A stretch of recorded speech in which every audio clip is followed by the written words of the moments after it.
ഇന്ന് കുറച്ച് ചേനയും മത്തങ്ങയും വറുത്തരച്ച് വയ്ക്കാമെന്ന് വിചാരിച്ചു. അപ്പോൾ വെള്ളം വെച്ചിട്ടുണ്ട്. കുറച്ച് മഞ്ഞൾപ്പൊടി ഇട്ട് വെള്ളം ചൂടാകുമ്പോൾ ചേനയും മത്തങ്ങയും ഇട്ട് കൊടുക്കാം. ഒന്ന് ഉണങ്ങാൻ വേണ്ടിയിട്ട് ഞാൻ ആ മത്തങ്ങേൻ്റെ കുരു ഇവിടെ കഴുകി വെച്ചിട്ടുണ്ട്. നല്ല അടിപൊളി നല്ല മൂത്ത മത്തങ്ങയും ചേനയാണ്.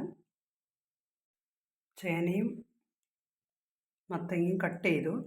അത് ഇനി വെള്ളത്തിലേക്ക് ഇട്ട് കൊടുക്കാം. നമുക്ക് ഈ വെള്ളത്തിലേക്ക് ഇട്ട് കൊടുക്കാം. ചേനയും മത്തങ്ങയും ഈ മഞ്ഞൾ വെള്ളത്തിലേക്ക് ഇട്ട് കൊടുക്കാം. ഒരിലയുള്ളപ്പോൾ ഞാൻ കിച്ചണിൽ വെച്ചായിരുന്നു. ഇപ്പോൾ 2 ഇല വന്നു.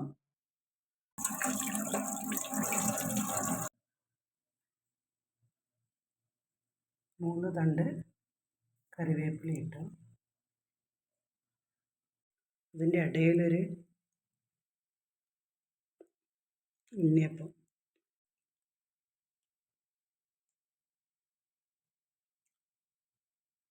വെട്ടിത്തിളക്കിയാണ്. നല്ല ഭംഗിയില്ല തീർത്തുന്നതാണ്. കുമ്പിക്കൽ കുരുമുളക്, ഒരു കുരുമുളകിൻ്റെ ഒരു തിരിയും അരച്ചിട്ട് കൊടുക്കാം. വറുത്തരയ്ക്കുമ്പോൾ ഇതോടെ ഇടാം. കുറേ നാൾ കൂടിയിട്ടാണ് ഞാൻ ഒരു തേങ്ങ വെള്ളം കുടിക്കുന്നത്.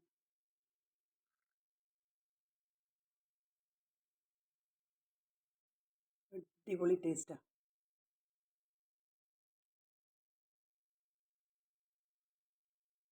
ഇതാണ് വറുത്തരയ്ക്കാനുള്ള തേങ്ങ. തേങ്ങ ഏകദേശം മുരിഞ്ഞ് വരുന്നുണ്ട്. നല്ല മുരിഞ്ഞിട്ട് മസാലയൊക്കെ ഇട്ട് കൊടുക്കുക. അമ്മ പറയും ഇങ്ങനെ ഇളക്കുമ്പോൾ ഒച്ച വെക്കരുതെന്ന്, ചട്ടി അറിയരുത് ഇളകുന്നത്. തേങ്ങ വറുത്തതിലേക്ക് മസാലപ്പൊടിയൊക്കെ ഇട്ട് കൊടുക്കുക. മസാല ഇട്ട് കൊടുത്തിട്ട് നല്ല ഇളക്കുക. പച്ച കുരുമുളകൊക്കെ ഇട്ടിട്ടുണ്ട്. ഇനി തേങ്ങ വറുത്ത് വന്ന് ചൂടാറിയിട്ട് അടിച്ചെടുക്കണം.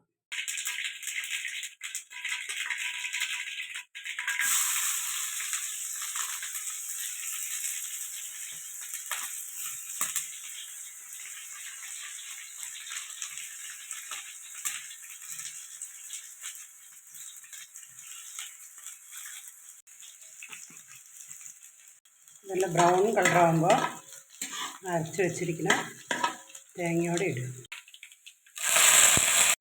ഫൈനലി കറി നല്ല സെറ്റായി. നല്ല തിളച്ച